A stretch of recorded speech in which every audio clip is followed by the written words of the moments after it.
सभी महानुभावों का हार्दिक अभिनंदन एवं स्वागत। इस एक दिवसीय ई सेमिनार में जुड़ने के लिए आप सबका हार्दिक आभार एवं स्वागत।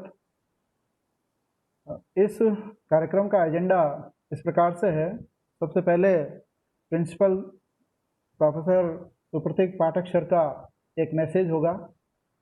उसके पश्चात ISLM फ्रेमवर्क पर एक विस्तृत व्याख्यान होगा जो कि मेरे द्वारा यानी डॉक्टर MR सिंघारिया द्वारा दिया जाना है।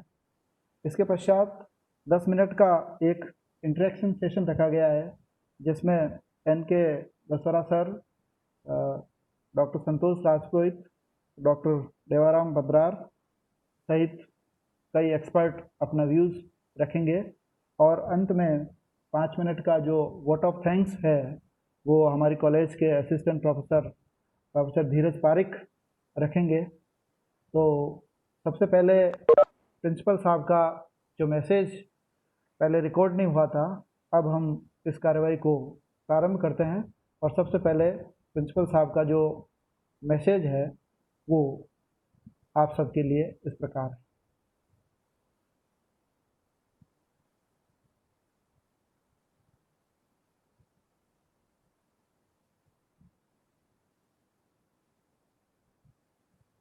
प्रिंसिपल आदरणीय प्रोफेसर सुप्रतीक पाठक, जो कि मेरे आदरणीय गुरुदेव भी रहे हैं, फर्स्ट ईयर से लेकर के MA फाइनल तक आपने मुझे पढ़ाया है।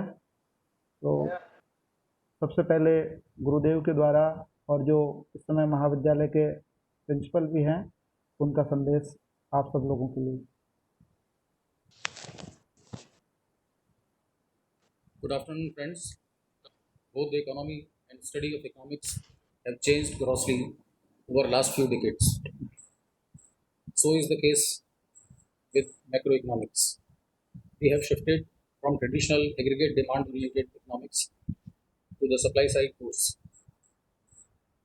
Here comes ISLM model, which provides a simple and appropriate framework for analyzing the effects of monetary and fiscal policy on the demand for output and on interest rates.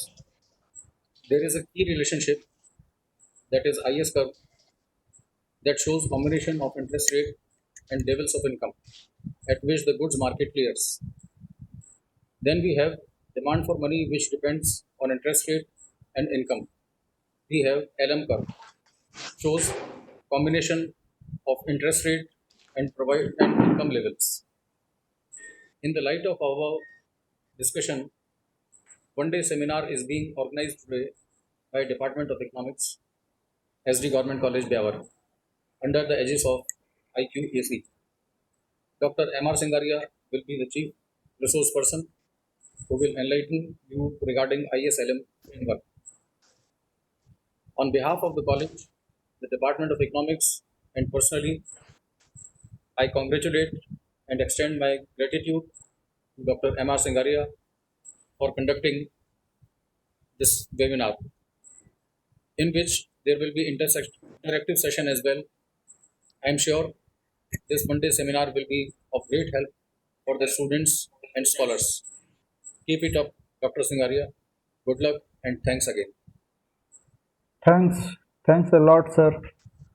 With your blessing, we going to start. हाँ, assignment जो है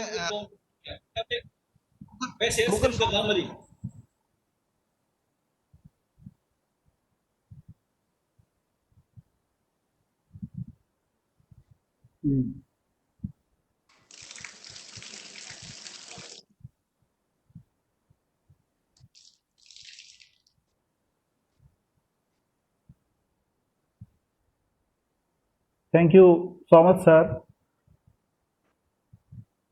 Now, I would like to share my presentation.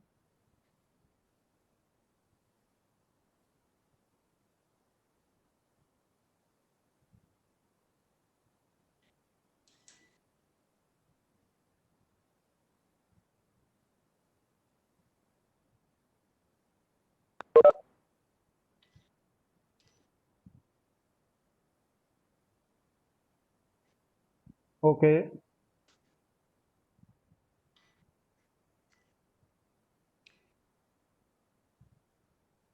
Now my presentation is visible. Hello.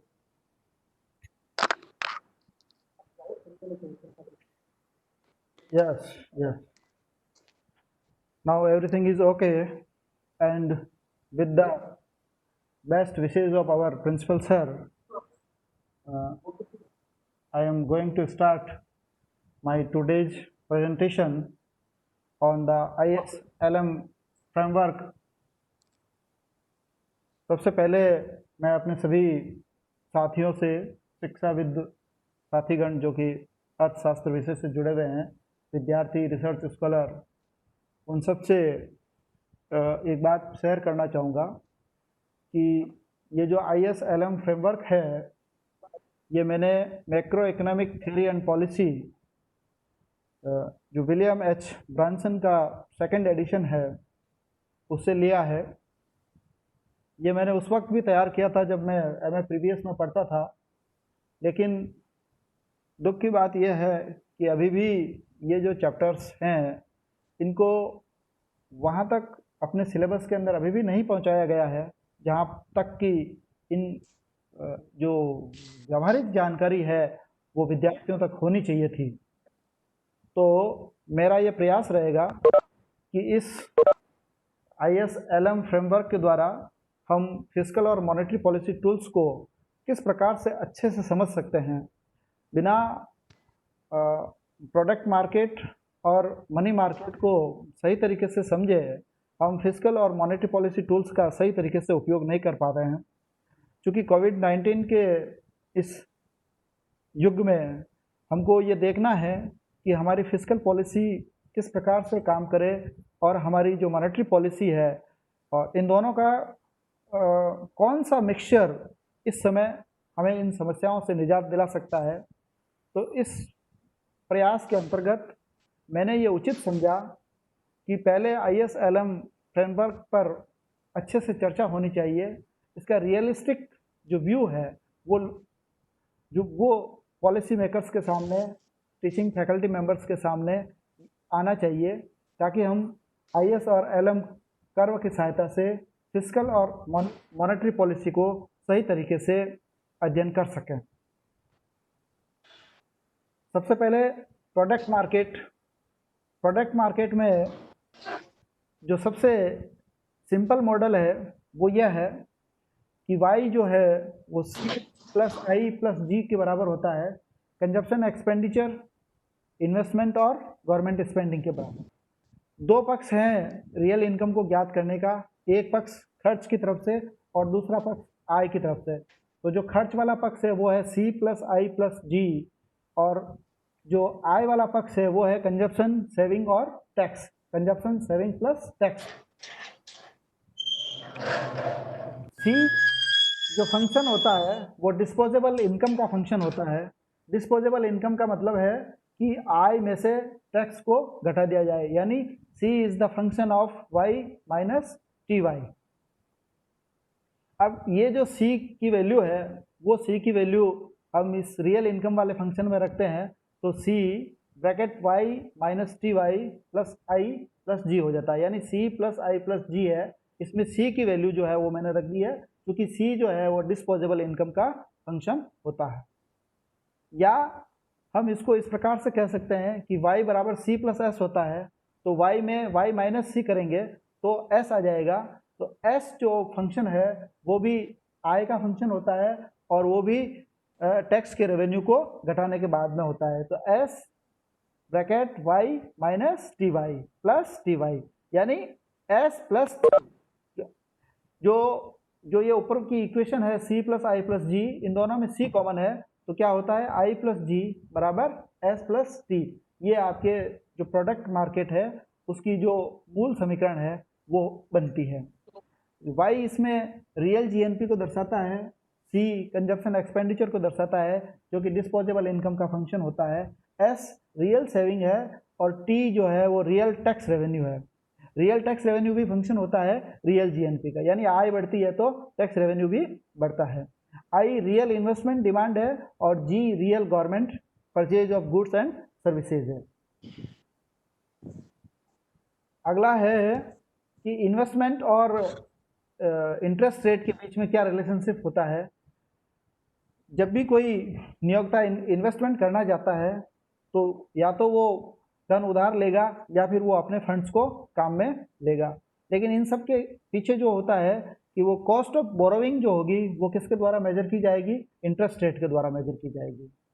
और interest rate ये जो है वो ये है कि एक फर्म को ये तय करना पड़ता है कि जो वो पैसा खर्च कर रही है उस खर्च का उसको कितना रिवार्ड मिलने वाला है, और ये रिवार्ड हम तय करते हैं प्रेजेंट डिस्काउंटेड वैल्यू से यानी पीडीवीज के द्वारा, जो कि फ्यूचर इनकम फ्रॉम इन्वेस्टमेंट को दर्शाता है।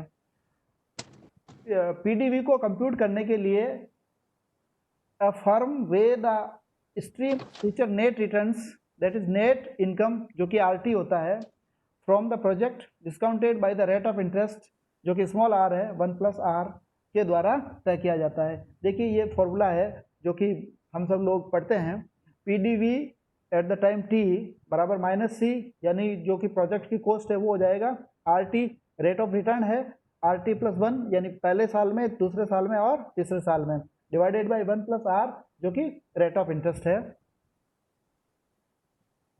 ये पीडीवी का फॉर्मूला फिगर है जो कि ये दर्शाता है कि जैसे जैसे ब्याज की दर में कमी होती है वैसे वैसे पीडीवी जो है वो बढ़ता जाता है, और चूंकि ब्याज की दर ज़्यादा होगी तो उसका हर ज़्यादा होगा यानी डिनोमिनेटर ज़्यादा होगा, और डिनोमिनेटर ज़्यादा होगा तो पीडीवी की वैल्यू क्या होगी, कम हो जाएगी। As the interest rate rise all the PDVs fall and the PDV curve shift down reducing the level of planned investment। इससे हमको एक इन्वेस्टमेंट का मॉडल मिलता है जो ये बतलाता है कि I is the function of IR यानी इन्वेस्टमेंट जो है वो किसका फंक्शन होता है, रेट ऑफ इंटरेस्ट का फंक्शन होता है, और इस कर्व का जो ढाल होगा वो क्या होगा, <0 यानी कि नेगेटिव होगा, यानी ब्याज की दर बढ़ेगी तो इन्वेस्टमेंट कम होगा और ब्याज की दर घटेगी तो इन्वेस्टमेंट ज़्यादा होगा। वेरी सिंपल थिंग है जो कि हम सब लोग पढ़ते आ रहे हैं। अगला जो कंसेप्ट है वो है equilibrium income with A change in the interest rate.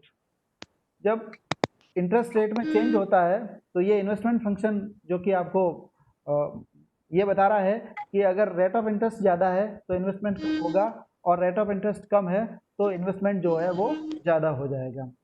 अब जब I+G यानी इन्वेस्टमेंट और गवर्नमेंट एक्सपेंडिचर दोनों और इधर S+T दोनों का इम्पैक्ट अगर साथ में देखना है तो अगर IG तो कांस्टेंट है और I में अगर वृद्धि करते हैं अपन तो DI होता है, और इस DI यानी इंक्रीज चेंज इन इन्वेस्टमेंट के कारण जो इनकम के अंदर चेंज होता है आपके DY के रूप में दर्शाया गया है। यानी विनियोग में कमी या वृद्धि करने से आय में किस प्रकार से वृद्धि या कमी होती है वो इस फिगर के द्वारा अपन आराम से समझ सकते हैं। अब डेरिवेशन ऑफ IS कर्व जो कि प्रोडक्ट मार्केट का मुख्य भाग होता है वो ये है कि जब इंटरेस्ट रेट बढ़ती है तो लेवल ऑफ इन्वेस्टमेंट होगा वो कम होगा, और जो इक्विलिब्रियम का जो लेवल है इनकम का वो मल्टीप्लियर के द्वारा प्रभावित होता है। यानी जब ब्याज की दर बढ़ती है तो इन्वेस्टमेंट कम होता है, और इन्वेस्टमेंट कम होने से आय का स्तर कम होगा जो कि मल्टीप्लियर प्रभाव के द्वारा अच्छे से समझा जा सकता है। ये जो इक्विलिब्रियम पेयर्स है इंटरेस्ट रेट और इक्विलिब्रियम ये स्लोप्ड होते हैं, यानी इनके बीच में ऋणात्मक ढाल होता है। कृपया अपना माइक ऑफ रखें सोहन जी, माइक ऑफ रखें। The slope of IS curve can be derived by the differentiating the equation 3। जो इक्वेशन 3 हमने दिया था जो कि प्रोडक्ट मार्केट का इक्वेशन है, उस इक्वेशन का अगर अपन अवकलन करते हैं तो हमको जो IS कर्व है उसका ढाल ज्ञात हो जाएगा। देखिए जो y है उसका अवकलन dy हो जाएगा, तो वो तीनों जगह dy दर्शा रहा है ये यहाँ पे। और चूंकि c का अवकलन करते हैं तो वो MPC आ जाएगा, यानी कंजम्पशन फंक्शन का जो ढाल होता है वो MPC है, जिसको इसके अंदर c डैश के अंदर दर्शाया गया है। जो टैक्स का जो प्रवृत्ति होती है वो t डैश के द्वारा दर्शाई गई है, और जो इन्वेस्टमेंट का जो ढाल होगा वो i डैश के द्वारा दर्शाया गया है। इस प्रकार से dr अपॉन dy जो है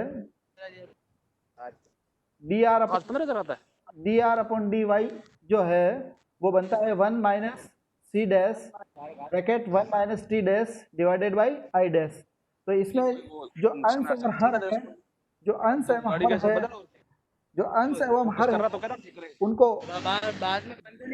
अपन इस प्रकार से देख सकते हैं कि इसका जो अंश है वो 1 minus c dash 1 minus dash है। अगर सोन जी माइक ऑफ रखें अपना, please Son ji mic off रखें, आवाज डिस्टर्ब कर रही है आपकी। सर आप म्यूट कर दीजिए इनको। टाइम कितना लगे? मानक सर आप म्यूट कर दीजिए, आपके पास ऑप्शन होगा। अच्छा अच्छा, मैंने ये ले जी सर। और इसमें एक मिनट कर लो, कोई बात नहीं, पहले। हाँ ठीक है। Yes sir, okay okay.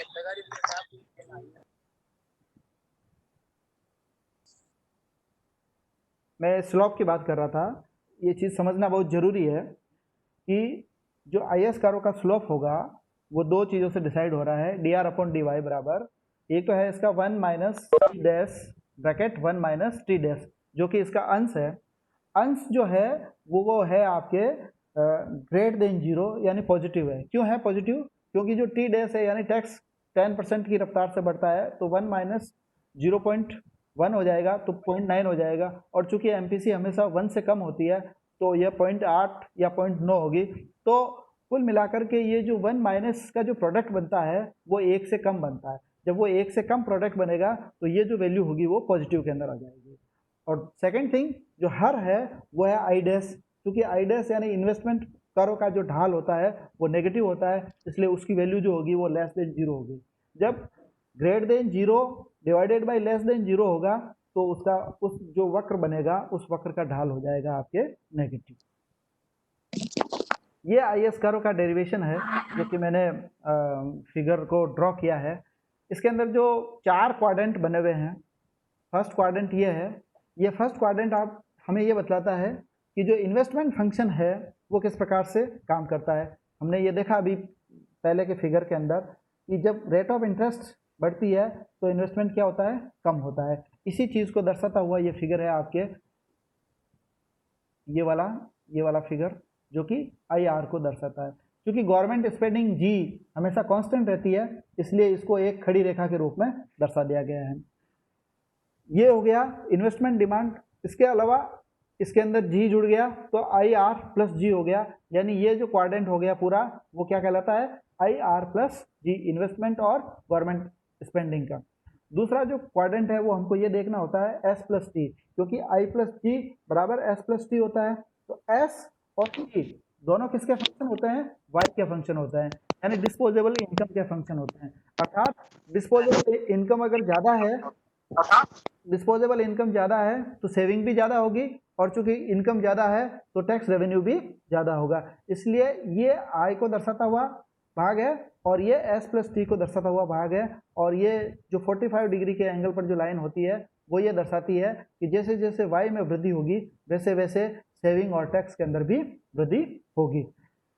तीसरा क्वाड्रेंट जो है वो ये वाला है जो ये बताता है कि I प्लस G और S प्लस T के अंदर किस प्रकार से इक्वलिटी होती है।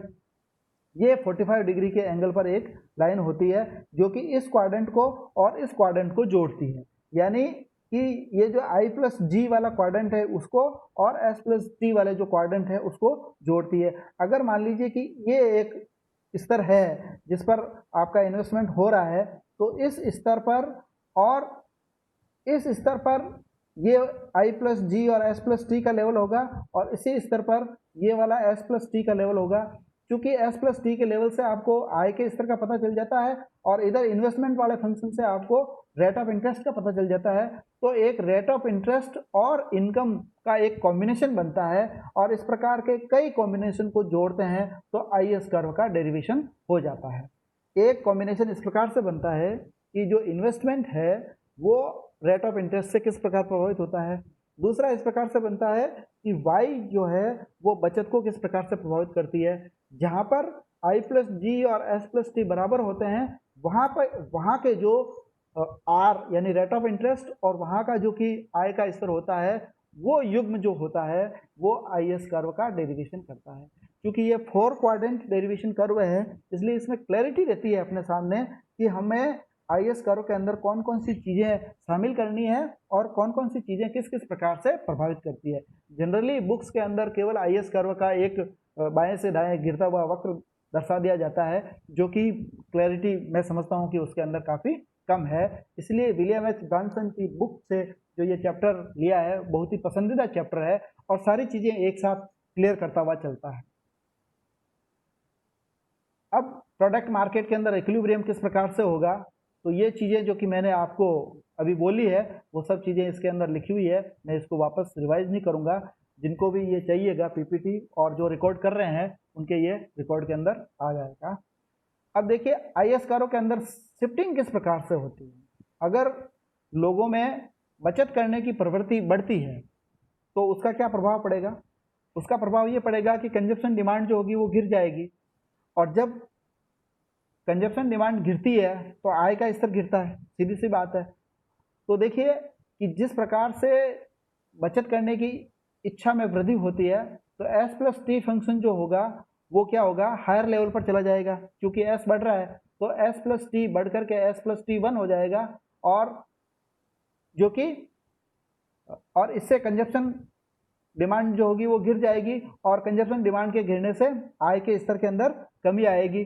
इस प्रकार हम कह सकते हैं कि बचत की प्रवृत्ति में वृद्धि करने से टोटल डिमांड में कमी आती है और टोटल डिमांड में कमी आने से आय के स्तर में कमी आती है और एनी गिवन इसके अंदर इंटरेस्ट रेट का लेवल भी दिया हुआ होता है। तो इसके कारण जो आई एस कर्व होगा वो लेफ्ट की तरफ शिफ्ट कर जाएगा और उसके कारण जो आय का स्तर भी कम हो जाएगा और आर का स्तर भी कम हो जाएगा। इसको हम फिगर के रूप में देखेंगे तो ये इस प्रकार से आता है। इसको मैं वापस एक्सप्लेन करता हूँ। जो ही अपन बचत करने की प्रवृत्ति में वृद्धि करते हैं तो मैंने अभी बोला कि जो एस प्लस टी कर्व जो कि 0 वाला है ये इधर की तरफ विवर्तित होगा यानी एस की मात्रा बढ़ जाएगी। क्योंकि एस की मात्रा बढ़ेगी तो कर्व देखिए इस तरफ आना पड़ेगा क्योंकि इधर एस प्लस टी है। तो ये एस प्लस टी वाला जो वक्र है वो इधर की तरफ आवर्तित हो जाएगा यानी एस की मात्रा जो होगी वो बढ़ जाएगी। जो ही एस की मात्रा बढ़ती है तो आय का स्तर क्या हो जाता है, घट जाता है। आय का स्तर क्यों घटता है, क्योंकि जब बचत में वृद्धि होती है तो कंजप्शन जो होगा वो कम हो जाता है और कंजप्शन कम होने से आय के स्तर में यानी एग्रीगेट डिमांड के अंदर कमी आ जाती है। तो जो ये I0 S0 जो कि आई एस कर्व था वो अंदर की तरफ शिफ्ट होकर के I1 S1 हो जाता है और इसके कारण दूसरे के घटकों पर कोई प्रभाव नहीं पड़ता है। यानी बचत में वृद्धि करने से सीधा सीधा आय के स्तर पर प्रभाव पड़ता है और चूंकि ब्याज की दर अगर स्थिर है तो आय Y0 से घट करके Y1 हो जाती है।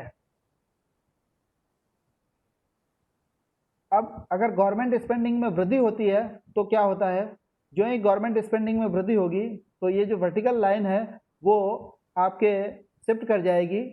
ये जो वर्टिकल लाइन है वो पहले जी थी तो ये वर्टिकल लाइन थी और जब गवर्नमेंट स्पेंडिंग में वृद्धि करते हैं तो ये वर्टिकल लाइन होती है वो आगे की तरफ आ जाती है।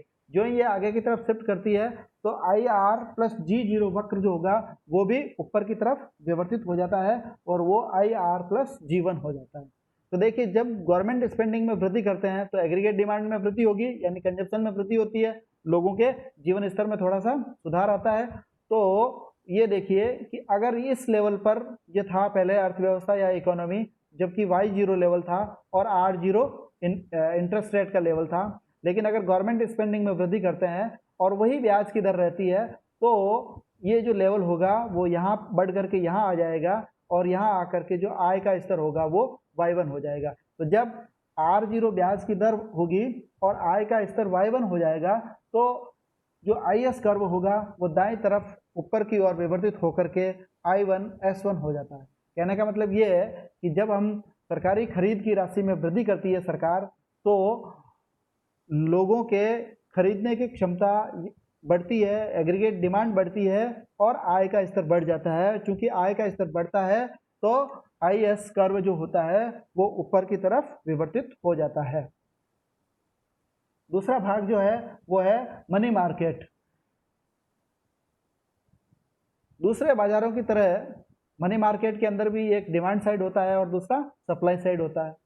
लोग अपने पास नगद के रूप में कितनी राशि रखेंगे ये किस पर निर्भर करता है? बॉन्ड पर मिलने वाले रेवेन्यू यानी इंटरेस्ट रेट पर निर्भर करता है। अगर ब्याज की दर में वृद्धि होगी तो rate of return on bonds क्या होता है? ज़्यादा हो जाता है, इसलिए लोग ज़्यादा से ज़्यादा संपत्ति को बॉन्ड के रूप में रखेंगे और मनी के रूप में कम से कम रखते हैं। तो इस प्रकार से लोगों का जो झुकाव होता है अपने पास रखने का या कैश को नहीं रखने का, ये इंटरेस्ट रेट ऑन बॉन्ड्स पर निर्भर करता है। तो इससे आपका एक स्पेकुलेटिव डिमांड का जो फंक्शन होता है वो तैयार हो जाता है, यानी ब्याज की दर ज़्यादा होगी तो लोग अपने पास नगद की मात्रा कम रखेंगे और बॉन्ड्स के अंदर ज़्यादा से ज़्यादा इन्वेस्टमेंट करेंगे। और इस स्पेकुलेटिव डिमांड को L के द्वारा दर्शाया गया है। L is the function of rate of interest और इसका जो ढाल होगा वो L डैश होगा और वो हो जाएगा आपके लेस देन 0 यानी कि नेगेटिव। दूसरा जो डिमांड होता है वो है ट्रांजैक्शन डिमांड, यानी लोग अपने पास कुछ मुद्रा नगद के रूप में रखते हैं ताकि लेन देन उद्देश्यों को पूरा किया जा सके और आय और खर्च के बीच में जो गैप है, जो अंतराल है, उसको भी वो पाट सके। तो जब आय में वृद्धि होती है तो इनकम और एक्सपेंडिचर दोनों में वृद्धि होगी और इस बैलेंस को बनाए रखने के लिए लोग अपने पास नगद की मात्रा में भी वृद्धि करते हैं। तो ट्रांजैक्शन डिमांड जो होती है वो किसके साथ इंक्रीज होती है? आय के लेवल में वृद्धि के साथ साथ, यानी इनकम का लेवल बढ़ेगा तो ट्रांजैक्शन डिमांड भी बढ़ेगा।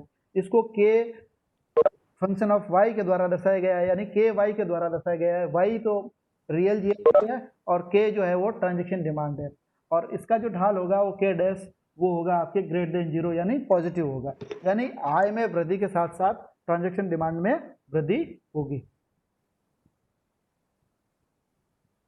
अगला डिमांड फॉर मनी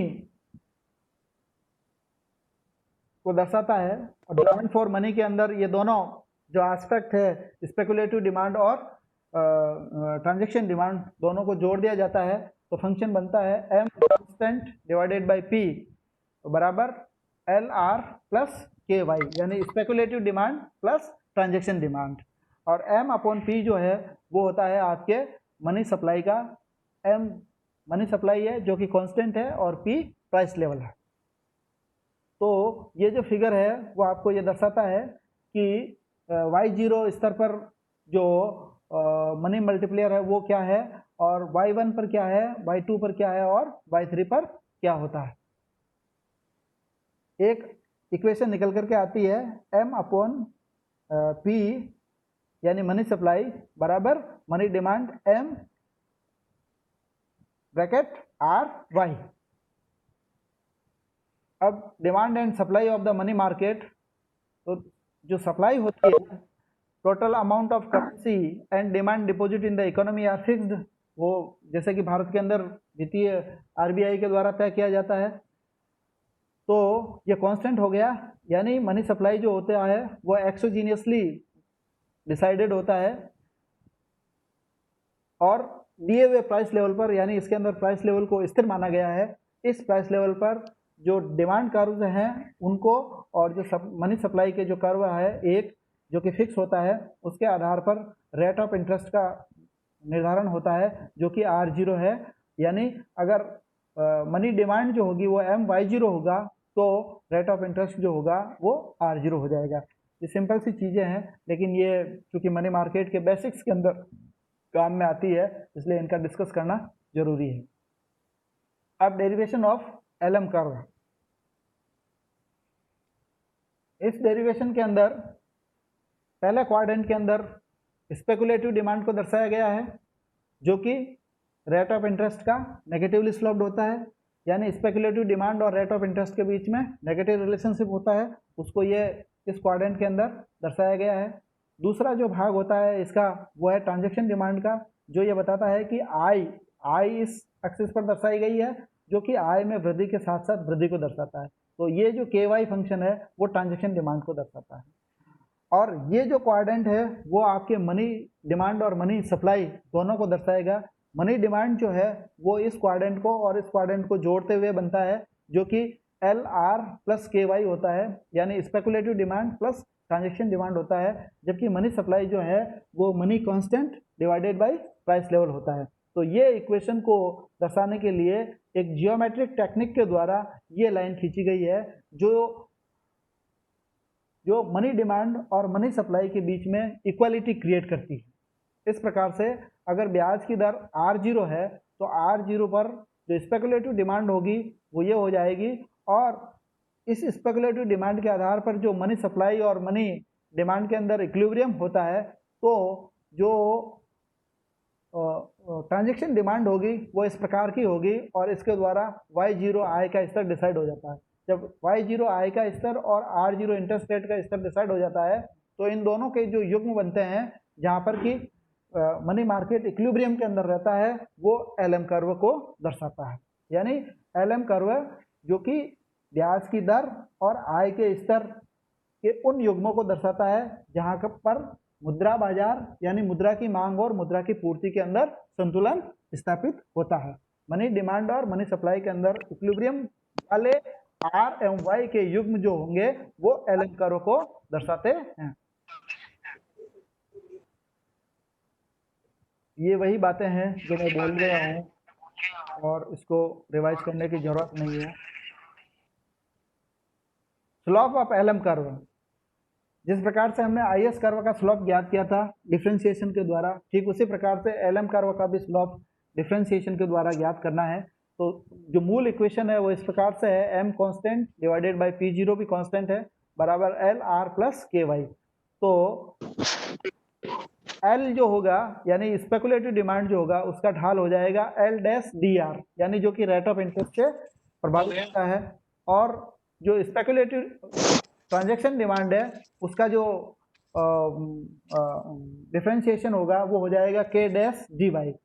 इस प्रकार से जब अपन DR अपॉन DY ज्ञात करते हैं तो आता है minus K dash upon L dash, यानी K डैश का मतलब ट्रांजैक्शन डिमांड का जो स्लोप होता है वो होता है पॉजिटिव, और डिवाइडेड बाई स्पेकुलेटिव डिमांड का स्लोप जो होता है वो होता है नेगेटिव। तो इसलिए ऊपर पॉजिटिव है और हर में नेगेटिव है, क्योंकि इन सब का आगे नेगेटिव है तो दोनों नेगेटिव मिलकर के पॉजिटिव हो जाते हैं, इसलिए जो LM कर्व होगा उसका ढाल जो होता है वो पॉजिटिव होता है। As an increase in money supply will shift the M upon P line out, यानी अगर मुद्रा की पूर्ति में वृद्धि होती है तो जो मनी सप्लाई वाली जो लाइन है वो बाहर की तरफ शिफ्ट कर जाएगी, और इस इंक्रीज के कारण रियल मनी सप्लाई में वृद्धि हो जाएगी, और इसके कारण ट्रांजैक्शन डिमांड में वृद्धि होगी, और स्पेकुलेटिव डिमांड के अंदर भी वृद्धि होगी। यानी मनी मार्केट इक्विलिब्रियम के अंदर जो ब्याज की दर होगी वो नीचे आ जाएगी और आय का स्तर होगा वो भी नीचे आ जाएगा। इस इंक्रीज के कारण जो LM कर्व होगा वो दाईं तरफ शिफ्ट हो जाएगा। Change in price level P works opposite to a change in the money supply M। देखिए दो चीज़ें हैं इसके अंदर, एक M और दूसरा P। अगर M के अंदर वृद्धि करते हैं तो LM कर्व राइटवर्ड शिफ्टिंग करेगा, लेकिन अगर प्राइस लेवल के अंदर वृद्धि होगी तो LM कर्व लेफ्टवर्ड शिफ्ट करेगा, क्योंकि प्राइस में जब वृद्धि होती है तो मनी सप्लाई कांस्टेंट रहने पर डिनोमिनेटर ज़्यादा होते ही उसका जो मूल्य होगा वो गिर जाता है। मैथमेटिकली ये इस चीज़ को समझने की ज़रूरत है। इस प्रकार से ये जो ही आपके मनी सप्लाई के अंदर वृद्धि होती है तो ये वाली जो लाइन है वो आगे की तरफ शिफ्ट हो जाती है, और ये हो जाता है जो कि स्पेकुलेटिव डिमांड और ट्रांजैक्शन डिमांड दोनों में वृद्धि करता है, क्योंकि इसके कारण मनी सप्लाई में वृद्धि हुई है, तो जो पहले जो LM कर्व था LM0 जो कि इस आय के स्तर और इस ब्याज की दर के स्तर पर था, क्योंकि मनी सप्लाई में वृद्धि हुई है तो ये रेखा बाहर की तरफ आउटवर्ड हुई है, इसके कारण आपकी ये ट्रांजैक्शन डिमांड में वृद्धि हो जाएगी। मनी सप्लाई में वृद्धि करने से पहला जो प्रभाव पड़ता है और सीधा जो प्रभाव पड़ता है वो ट्रांजैक्शन डिमांड पर पड़ता है, और ट्रांजैक्शन डिमांड में वृद्धि होगी वो आय के स्तर में वृद्धि करती है। और अगर ब्याज की दर स्थिर रहती है, जो कि वास्तव में नहीं रहती है, उसके और भी कारण है, आगे और इस पर डिस्कशन होगा, लेकिन अगर स्थिर रहती है तो आय में वृद्धि हो जाएगी और ऊंचे आय के स्तर पर LM0 जो होगा वो शिफ्ट होकर के LM1 हो जाता है।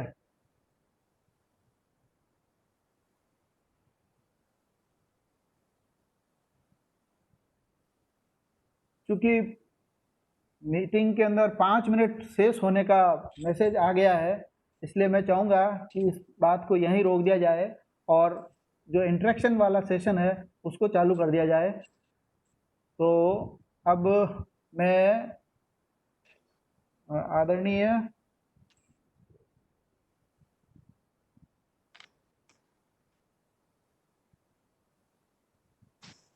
मैं दसोरा साहब से निवेदन करूंगा कि वो अपने प्रतिक्रिया स्वरूप कुछ बातें कहें। आदरणीय दसोरा साहब जो कि फॉर्मर REA प्रेसिडेंट रहे हैं। सर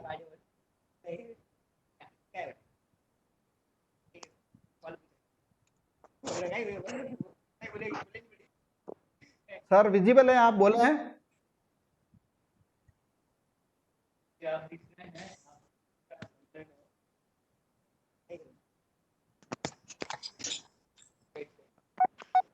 सर आप विजिबल हैं, बोले?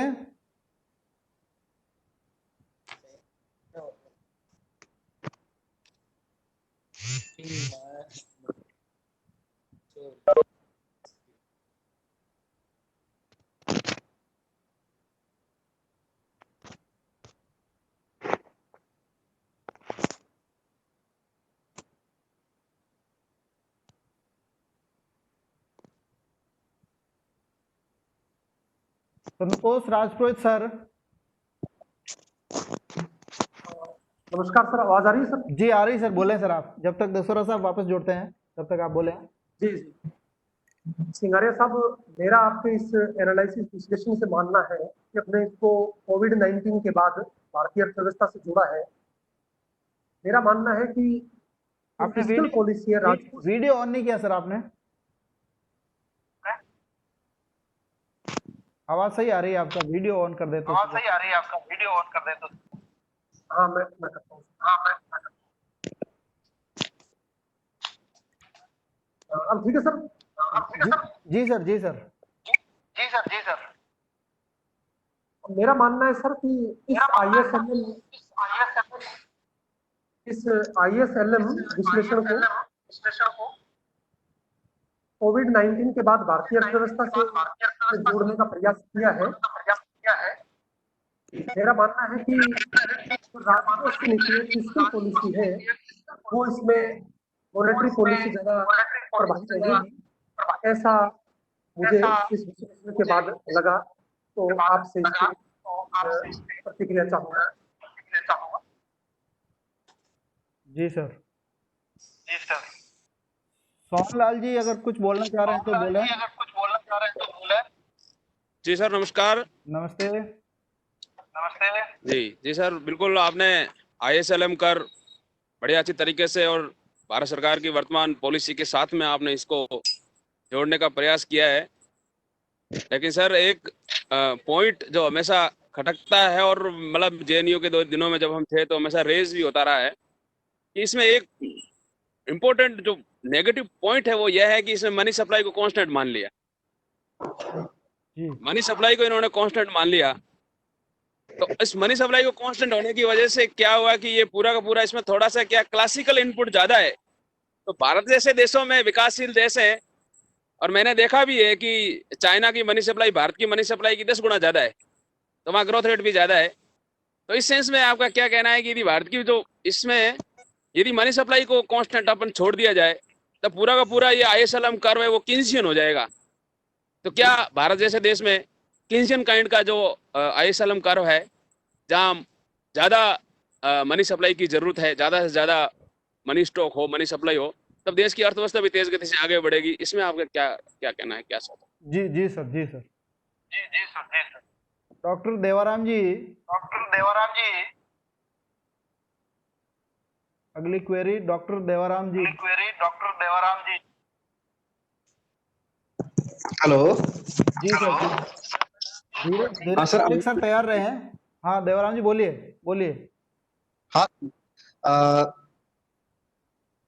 सबसे पहले तो मैं SD गवर्नमेंट कॉलेज ब्यावर और प्रिंसिपल साहब सुप्रतीक पाठक